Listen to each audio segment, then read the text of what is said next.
Allah kami letakkan kamu di batang leher musuh-musuh kami, dan kami berlindung denganmu dari kejahatan mereka. Ya Allah, hancurkan kumpulan mereka. Ya Allah, pecahkan pangkatan mereka. Ya Allah, leburkan pendirian mereka. Ya Allah, musnahkan langkah mereka. Cengkramkan anjing-anjingmu kepada mereka. Ya Allah yang maha memaksa, Ya Allah yang maha perkasa, Ya Allah yang maha membalas, Ya Allah, Ya Allah, Ya Allah, yang turunkan hitam, yang gerakan awan, yang tewaskan tentera azab. Kalahkan mereka, kalahkan mereka, kalahkan mereka, dan kemenangan untuk kami.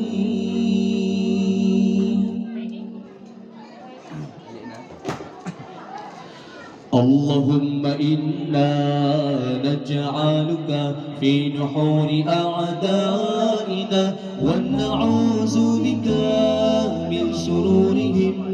Allahumma baddid shamlahum wa farrik jam'ahum wa shadd kalimatahum wa zalzil aqdamahum wa sallit alayhim qalban min kilabi. Ya Qahhar, Ya Jabbar, Ya Muntaqim, Ya Allah, Ya Allah, Ya Allah.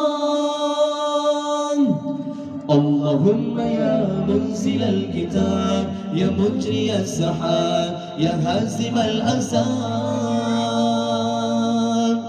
Ihzimhum, ihzimhum, ihzimhum, wansurna alayhim.